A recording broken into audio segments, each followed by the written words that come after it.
Bismillah. Assalamualaikum warahmatullahi wabarakatuh. Innal hamdalillah nahmaduhu wa nasta'inuhu wa nastaghfiruh wa na'udzu bihi min shururi anfusina wa min sayyiati a'malina. Man yahdihillahu fala mudilla lahu wa man yudlil fala hadiya lahu.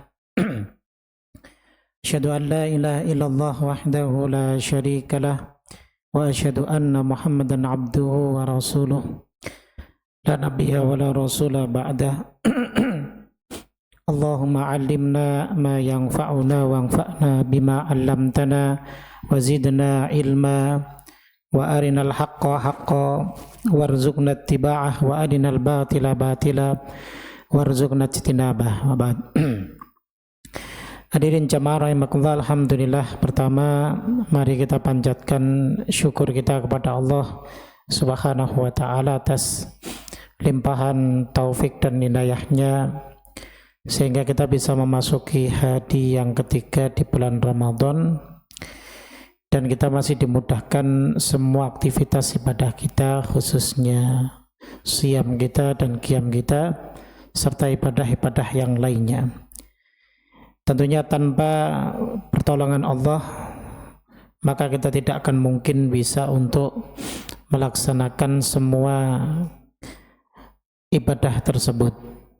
Makanya selalu bersyukur kepada Allah agar Allah dapat menambahkan kekuatan kita, kekuatan iman, kekuatan fisik, agar kita bisa menyelesaikan bulan Ramadan ini dengan sempurna.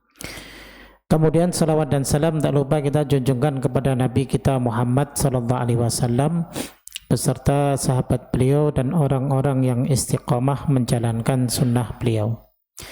Baik, jamaah sekalian rahimakumullah, insyaallah kita akan meneruskan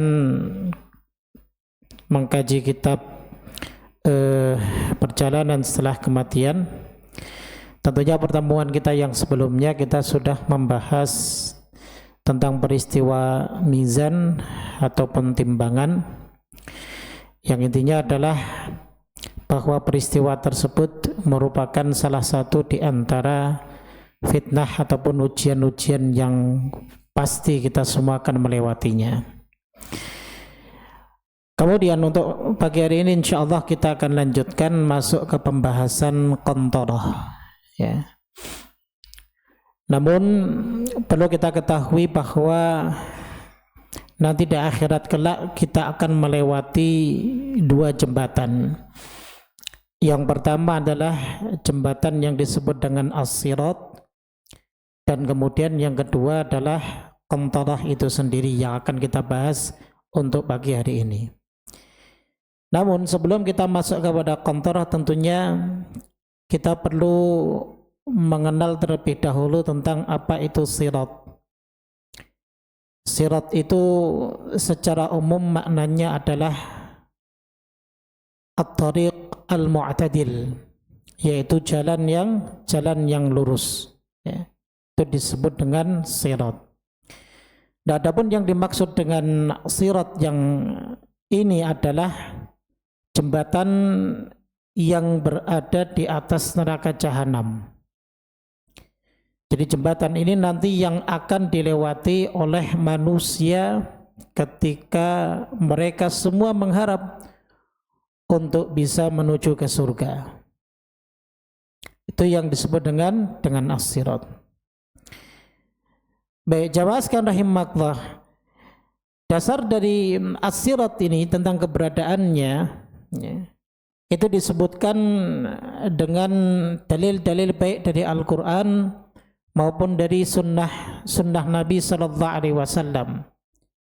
Karena ini berkaitan tentang akidah, maka sumber-sumber akidah atau keyakinan yang terpercaya adalah kita harus merujuk kepada kitabullah Al-Quran dan sunnah Rasulullah sallallahu alaihi wasallam. Tentunya berdasarkan ijma' kesepakatan para ahlus sunnah wal jamaah. Nah, di antara dalilnya jamaah sekalian rahimakumullah adalah di dalam surat Maryam di ayat yang ke-71 ketika Allah Subhanahu wa taala berfirman, wa in minkum illa wariduha kana ala rabbika hatman maqdiya. Yang artinya adalah dan tidak ada seorang pun dari kalian melainkan akan mendatangi neraka tersebut. Maka hal itu bagi Rabb kalian merupakan suatu kemestian yang telah ditetapkannya. Ya. Jadi semua kita nanti akan melewati sirat tersebut. Ya. Tidak terkecuali. Ya. Seperti itu. Ya. Nah kemudian jamaah sekalian rahimakumullah, ada keterangan yang diriwayatkan dari kalangan para sahabat, di antaranya adalah Ibnu Abbas radhiyallahu taala anhu, Ibnu Mas'ud dan juga Ka'ab bin Al-Ahbar, bahwa yang dimaksud dengan mendatangi neraka dalam ayat ini adalah melewati sirat. Ya.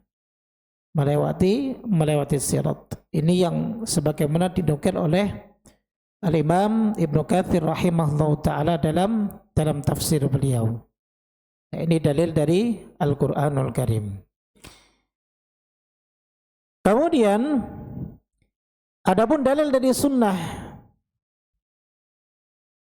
riwayat dari Rasulullah sallallahu alaihi wasallam, maka tentunya kalau dari sunnah banyak sekali.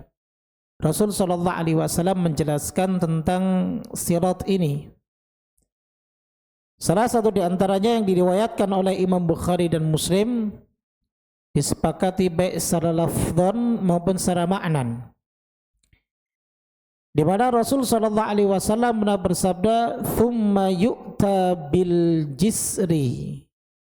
Kemudian didatangkan jembatan itu, fayuj'alu baina dhahrai jahannam, lalu jembatan itu dibentangkan di atas permukaan neraka jahanam.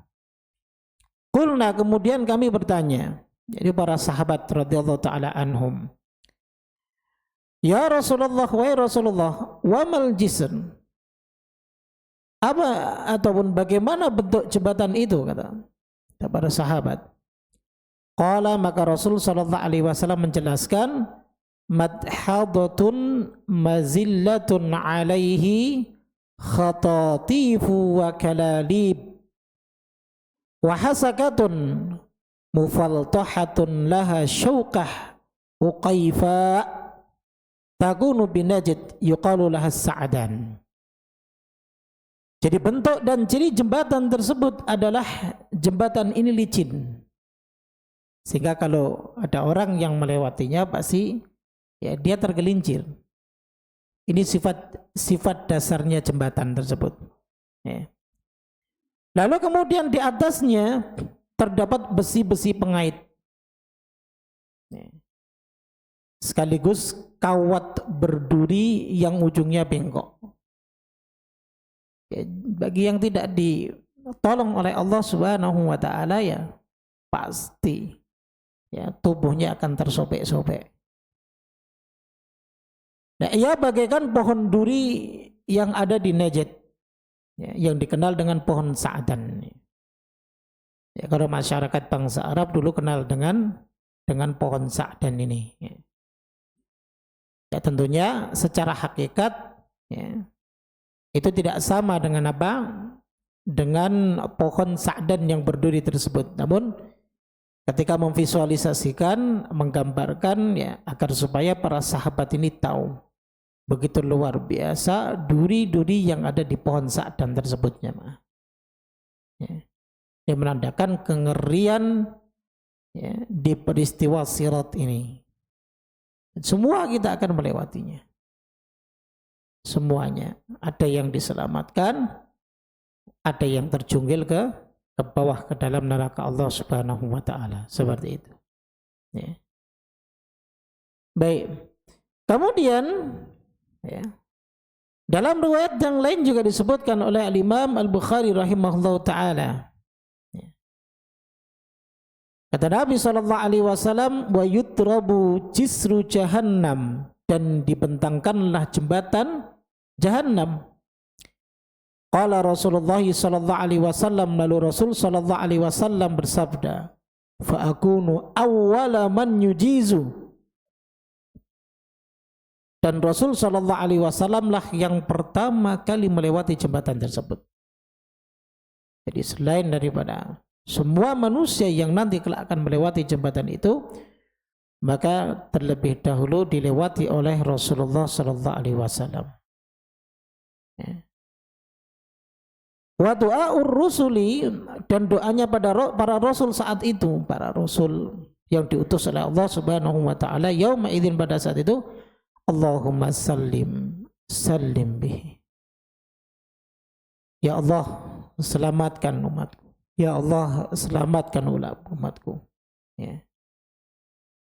Wa bihi kalalib, yang pada saat itu di jembatan itu ada pengait-pengait mithlu syauqis sa'dan, seperti duri yang ada di pohon sa'dan.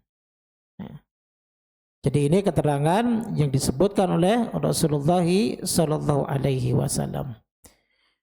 Kemudian ada beberapa keterangan-keterangan yang lain yang diungkapkan oleh para ulama, ya, rahimahumullahu taala, terkait dengan sifat jembatan ini, selain dari apa yang disebutkan dalam hadis-hadis yang kita barusan bahas, ya.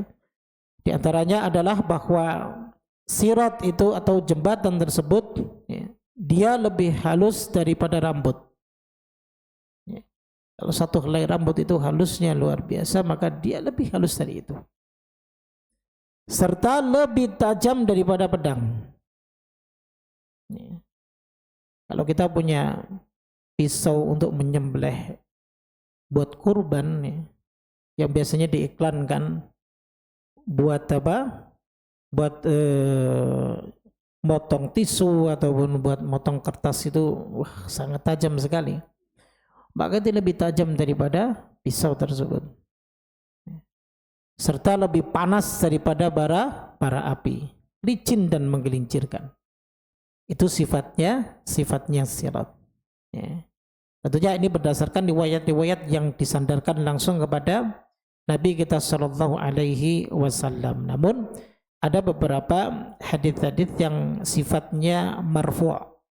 Ya, marfu' itu berarti hanya sampai pada sahabat, ya, radhiyallahu taala anhum. Namun para sahabat pun tidak mungkin mereka berdusta, apalagi yang mereka sampaikan, yang mereka sebutkan itu kaitannya dengan masalah keyakinan.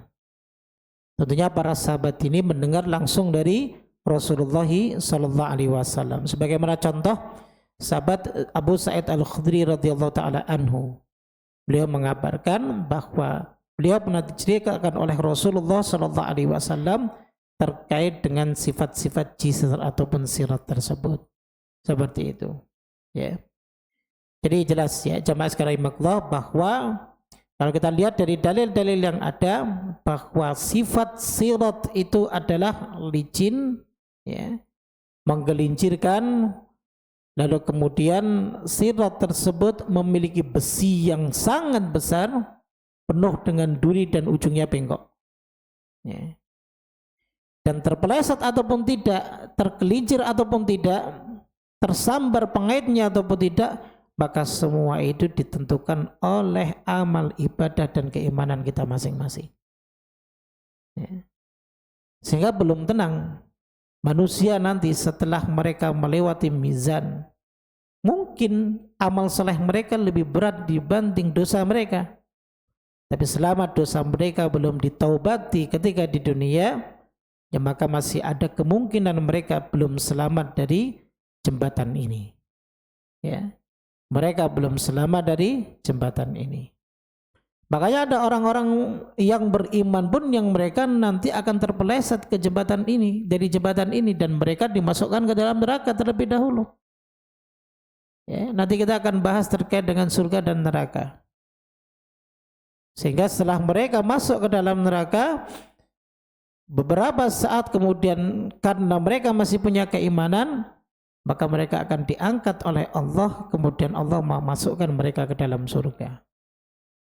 Jadi artinya ada juga orang-orang yang beriman yang ternyata terpeleset dari jembatan tersebut, atau yang terseok-seok jalannya, atau mungkin ia terkena kailan yang begitu sangat mengerikan, ini seperti duri, ya. Jadi masih ada kemungkinan. Maka yang jamaah sekalian rahimahullah, ya, semua yang Allah berikan kesempatan kepada kita, hubung ini bulan suci Ramadan, bulannya di mana Allah Subhanahu wa taala selalu membebaskan hamba-hambanya dari api neraka. Lillahil utaqa minan nar. Allah Subhanahu wa taala memiliki hamba-hamba yang dibebaskan dari api neraka Allah. Wadzalika, yang demikian itu terjadi tidak hanya di malam hari saja, tapi baik di malam hari maupun di siang hari di bulan Ramadan. Artinya apa? Allah membuka pintu taubat dan Allah akan menghapus dosa-dosa hambanya di bulan suci Ramadan ini. Ya. Maka manfaatkan dengan baik jamaah. Jangan sampai kita salah satu dari hamba Allah Subhanahu wa taala yang tergelincir, ya, ataupun yang paling sulit ketika melewati jembatan tersebut, seperti itu, ya. Baik, kemudian juga yang lain adalah bahwa sirat ini tajam yang dapat membelah telapak kaki orang yang melewatinya. Subhanallah, ya. Karena saking halusnya. Kadang kalau ada tali senar yang dia dibentangkan dengan kencang saja, ketika ada orang yang mungkin naik motor dengan kencang, itu bisa menepas lehernya. Ya. Ini hanya contoh di dunia, berarti ya, sirat ini lebih mengerikan, seperti itu. Ya.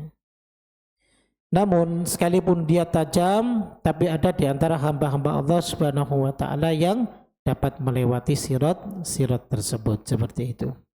Ya. Baik. Kemudian bagaimana manusia itu keadaan mereka ketika mereka melewati sirat? Nah, jadi setelah kita membahas tentang sifat-sifat sirat yang begitu mengerikan, kalau logika dasar kita nggak mungkin kita melewatinya, jelas. Ya.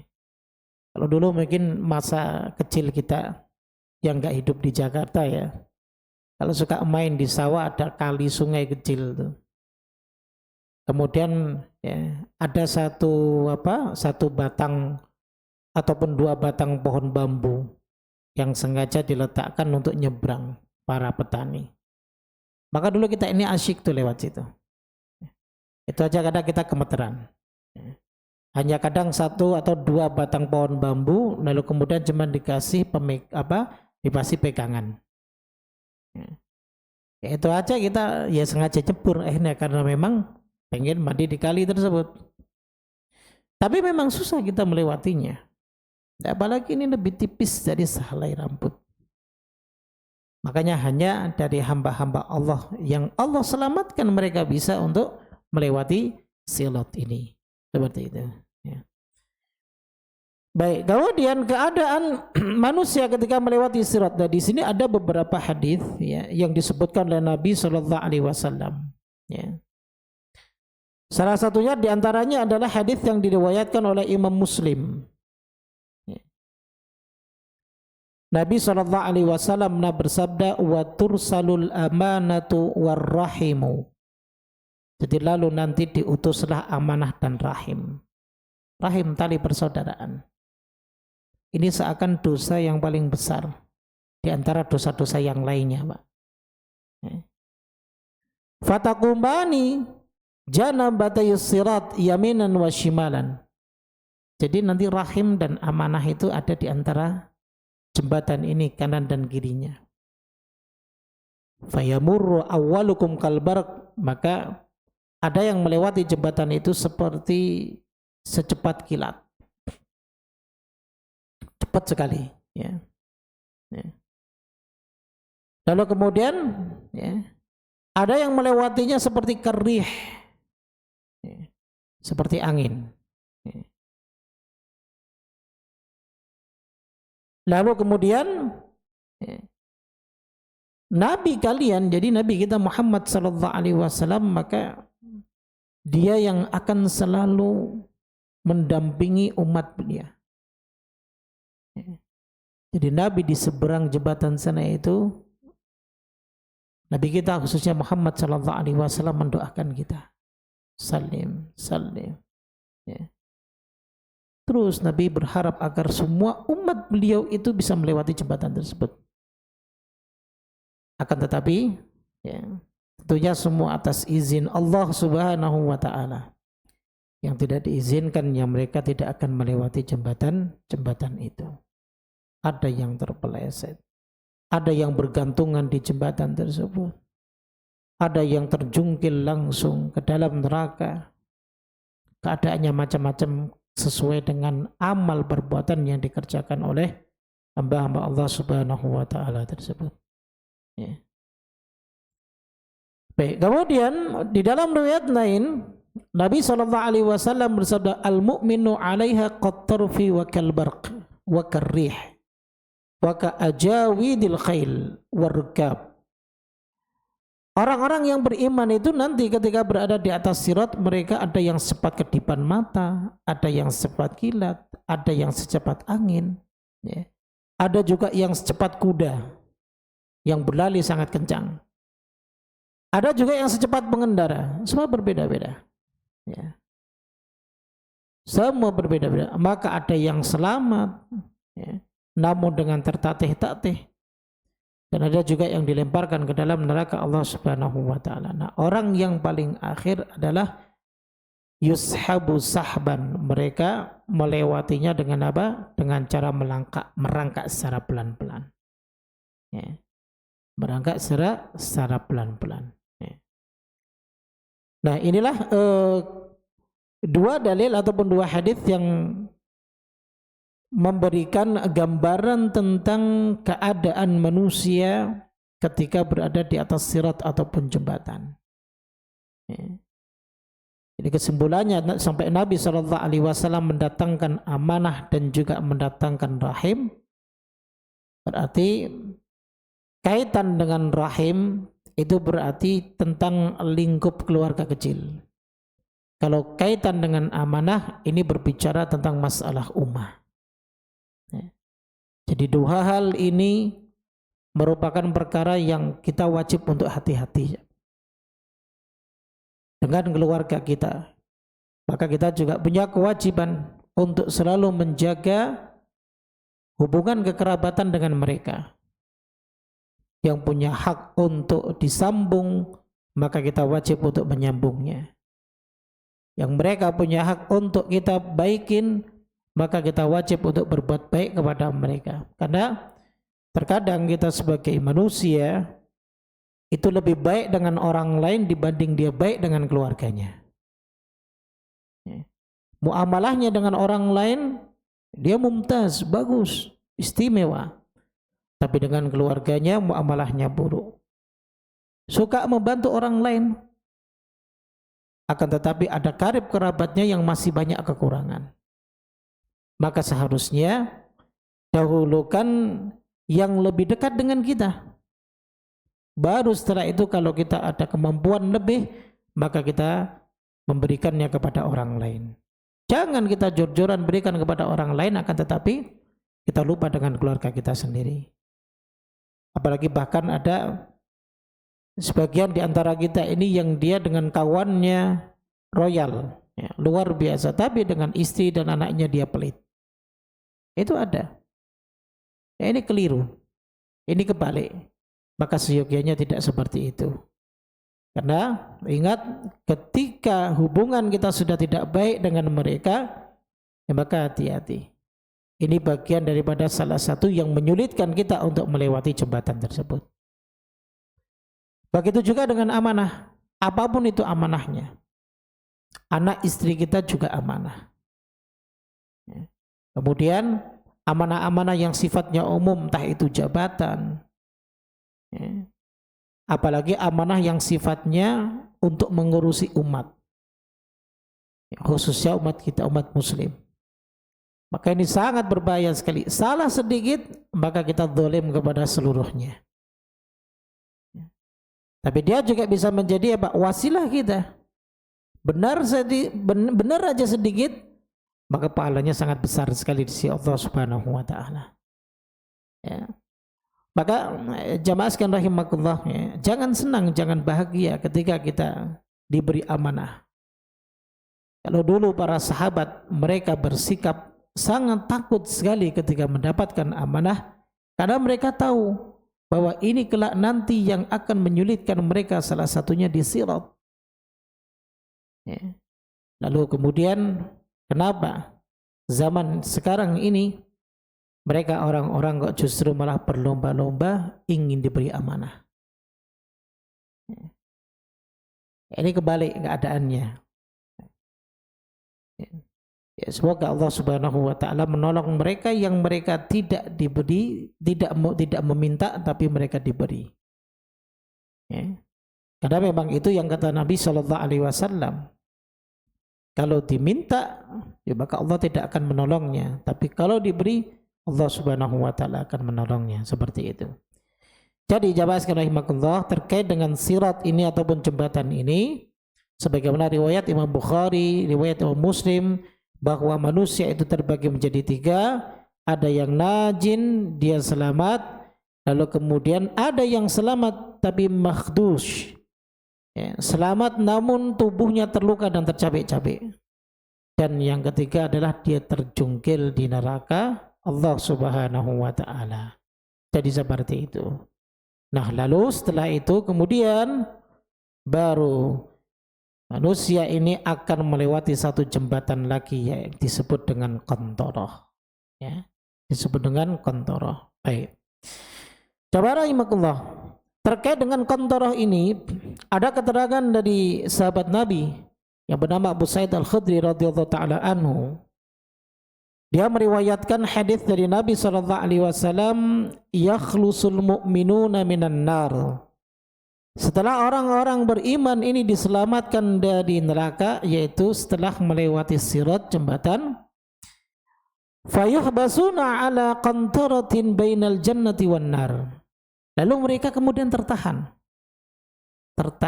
di qantarah antara, ya, neraka dan surga.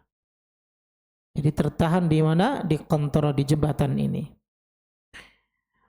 Fayuqassu li ba'dihim min ba'd madzalimu kanat bainahum fid dunya. Maka disinilah ada kisos lagi.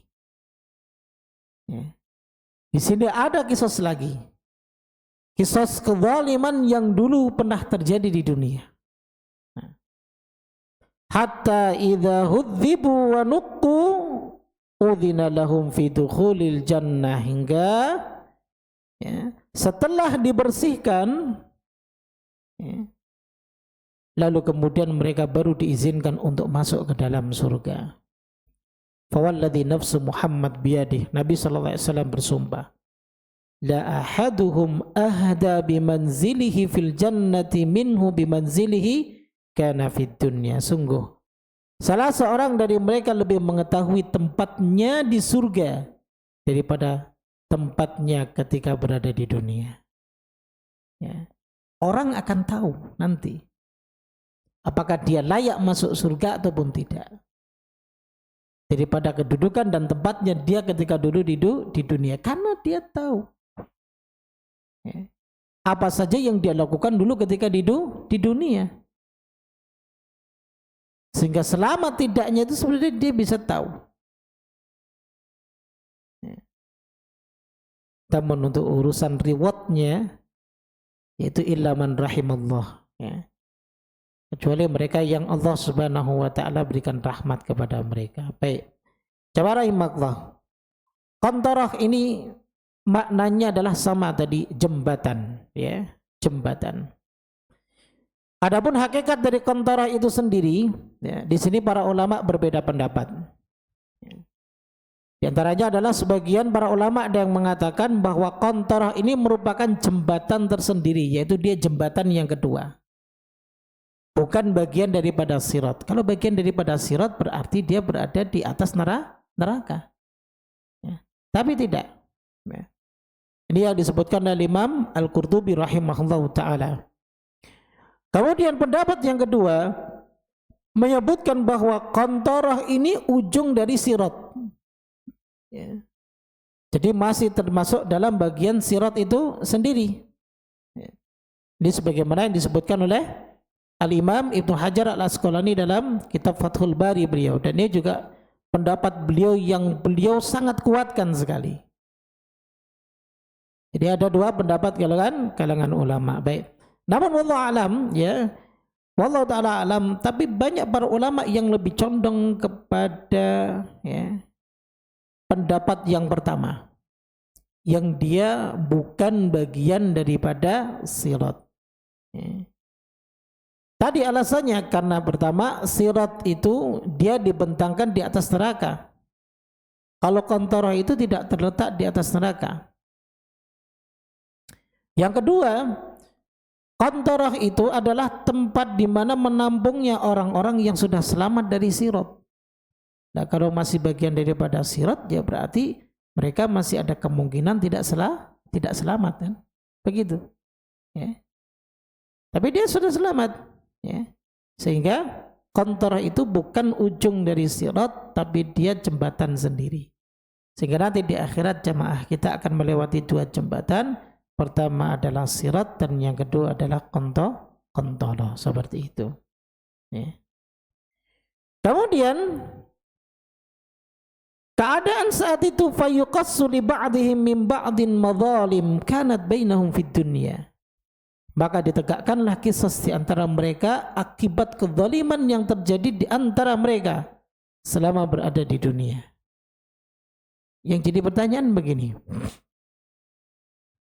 Dulu pernah ditanyakan, kan, apakah terkait dengan hisab qisas yang sebelumnya pernah terjadi, ya. Jadi yang peristiwa sebelum ini itu yang sudah pernah terjadi itu tidak cukup, ya.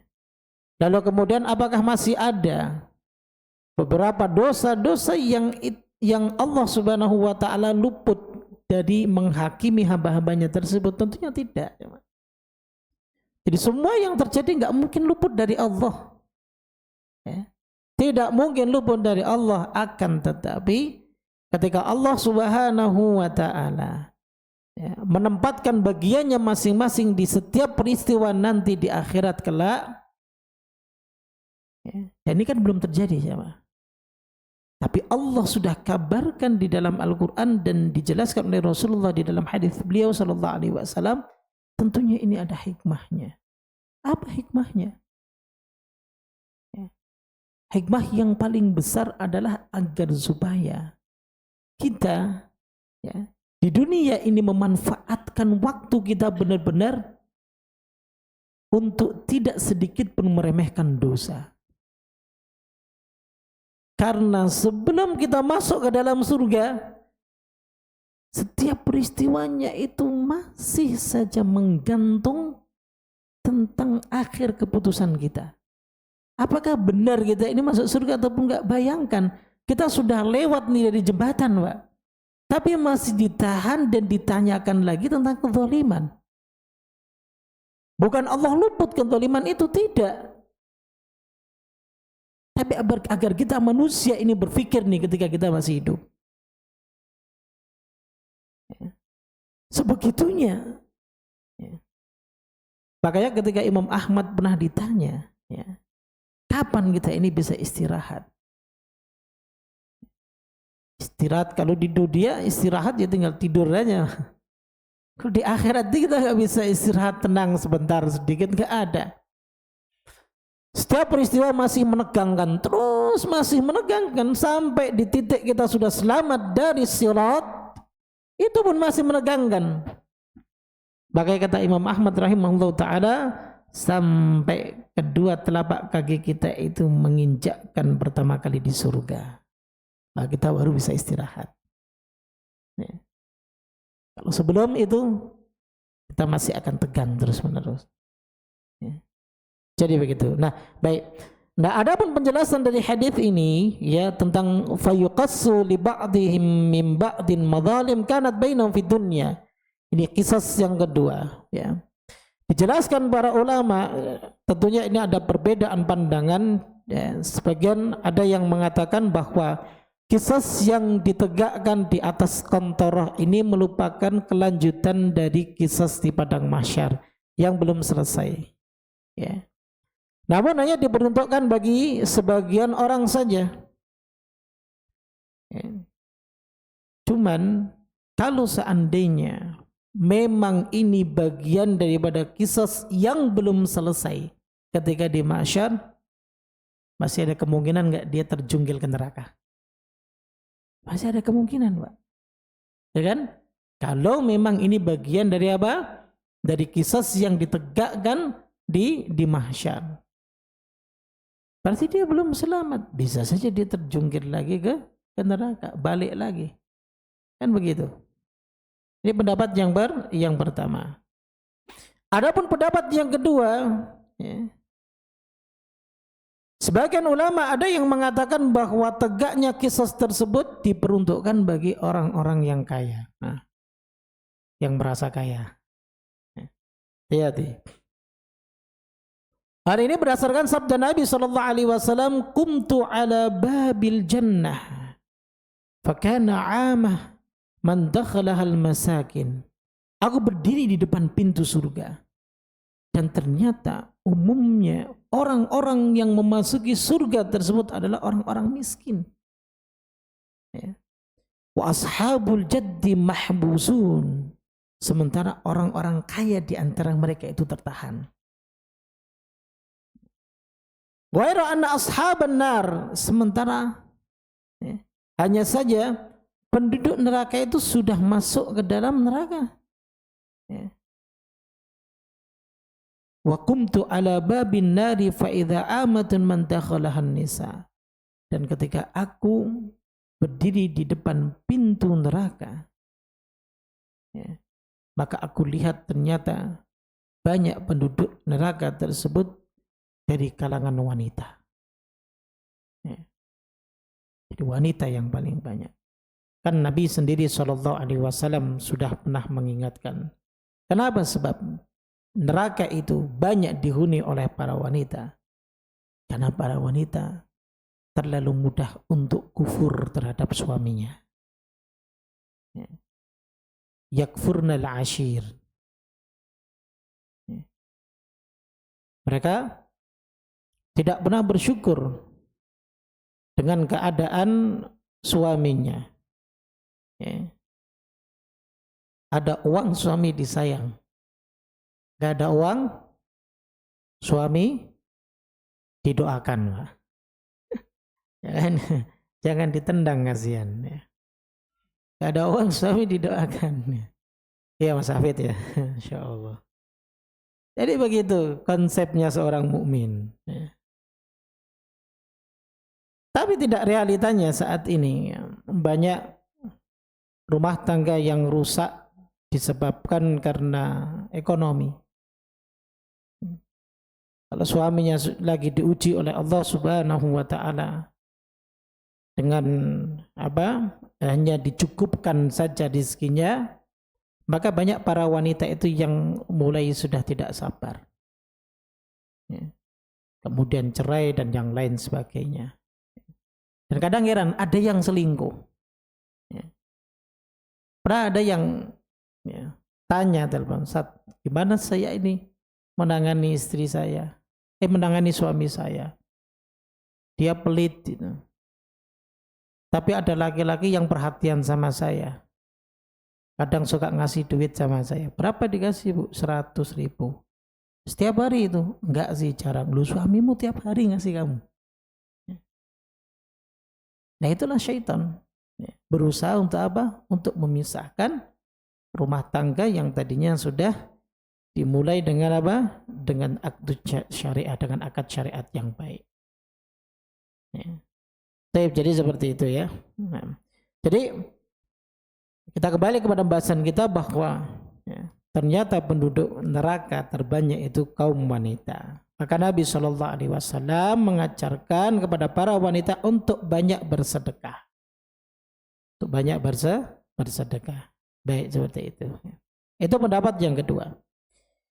Kemudian pendapat yang ketiga dikemukakan oleh Syekh Muhammad bin Shalih Al-Utsaimin rahimahullahu taala bahwa kisos yang ditegakkan di Qantarah itu tidak sama seperti kisos yang ditegakkan ketika di padang mahsyar.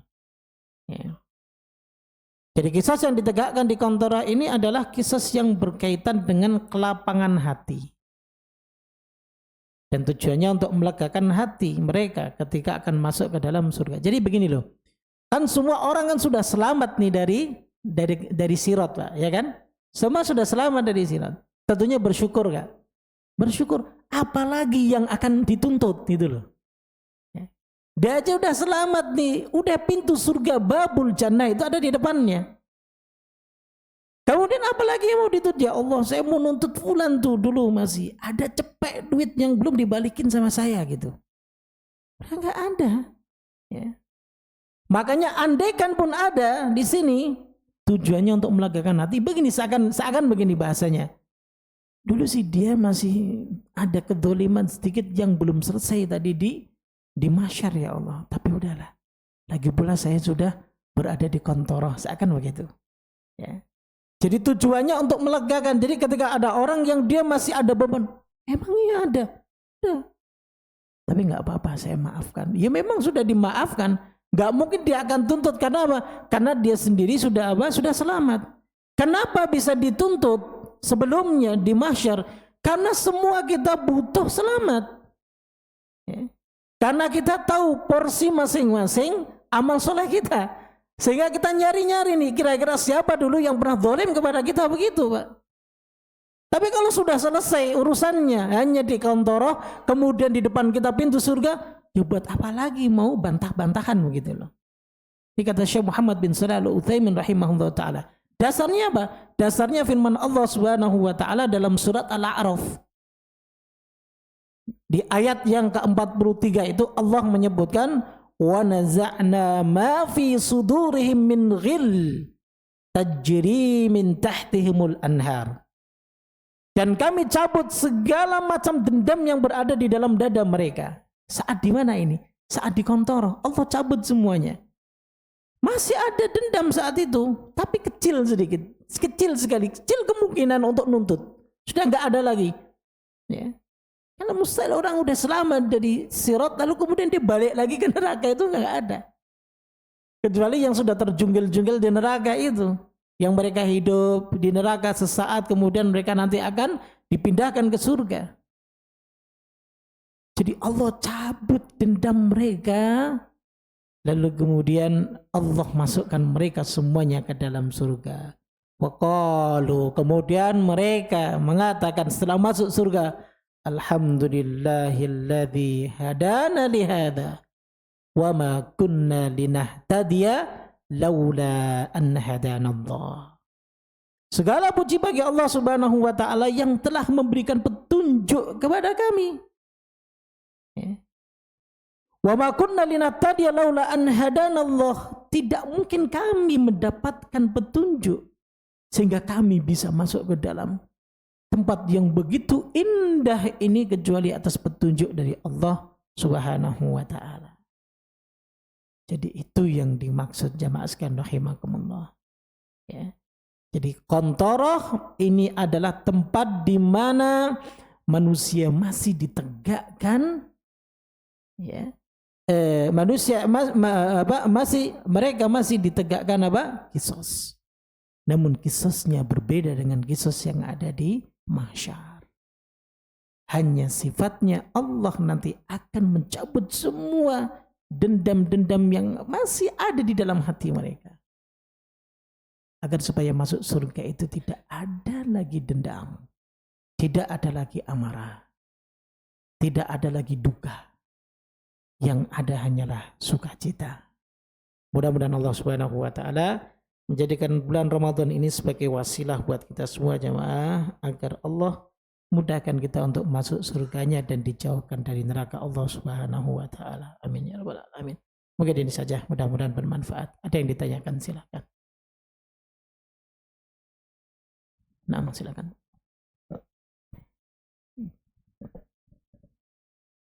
Assalamualaikum warahmatullahi wabarakatuh. Waalaikumsalam. Izin bertanya Pak Ustadz, saya tadi tertarik dengan statement Pak Ustadz terkait penduduk neraka kebanyakan wanita. Alasannya banyak istri yang kufur terhadap suaminya. Salah satu alasan. Yang saya coba tanyakan, bukankah ketika istrinya masuk neraka, suaminya secara otomatis pun masuk neraka karena suaminya bertanggung jawab terhadap istrinya, karena dia leader, dia pemimpin, berarti dia gagal. Jadi secara otomatis seharusnya suaminya pun ikut masuk neraka. Bagaimana pendapat Pak Ustadz terkait ini? Jazakallahu. Itu bagi para suami yang mereka tidak bertanggung jawab dengan istrinya, Pak. Tapi selama suami-suami bertanggung jawab dengan istrinya, maka itu sudah cukup kelak nanti menjadi hujah di hadapan Allah Subhanahu wa Ta'ala. Tetap kita ini akan ke bawah. Ya. Kita ini akan ke bawah setiap peristiwa yang dilalui oleh istri dan anak-anak kita. Namun kalau kita bertanggung jawab di dunia, tanggung jawab tentang nafkah, tanggung jawab tentang amanah agama, ya, tanggung jawab tentang pendidikan agama keluarga kita, ya maka itu menjadi hujah satu-satunya yang kita nanti akan sampaikan di hadapan Allah ketika dituntut oleh istri kita. Jadi tidak serta-merta, Pak. Ketika istri kita masuk ke dalam neraka, lalu kemudian kita juga diikut sertakan langsung tanpa ada pertanyaan apapun. Allah zat yang maha adil, Pak. Keberadaan kita sebagai pemimpin itu sifatnya hanya memberikan dakwah kepada keluarga kita saja. Makanya hal yang terberat, amanah yang terberat bagi pemimpin qawwam, ya, ini ditafsirkan oleh para mufassir. Di antara sifat qawwam, Allah sebutkan ar-rijal qawwamuna 'alan nisa. Laki-laki itu pemimpin bagi wanita. Dan salah satu hal yang paling urgen yang wajib bagi kita sebagai suami, sebagai kepala rumah tangga, itu bertanggung jawab tentang pendidikan agama keluarga kita. Makanya kenapa Allah Subhanahu wa Ta'ala ingatkan kepada kita, ya ayyuhalladzina amanu qu anfusakum wa ahlikum nar. Dengan cara apa kita bisa menjaga keluarga kita dari api neraka Allah? Apa dengan harta? Apa dengan mobil yang baru sekarang, apa Pak? Banyak yang baru-baru mobilnya. Saya jaga Ustaz, istri saya itu kalau sampai saya belikan mobil yang paling bagus, kalau dia keluar-keluar itu biar nggak kepanasan. Kamu jaga istrimu dari panasnya matahari di dunia, tapi kamu gak bisa menjaga istrimu dari panasnya api neraka. Bagaimana? Subhanallah. Ya. Harusnya hal yang paling penting bagi kita apa? Yang paling penting bagi kita adalah perhatian terhadap agama istri kita. Nah, yang menjadi pertanyaannya lagi adalah, jangankan agama istri kita, apakah kita perhatian terhadap agama kita sendiri?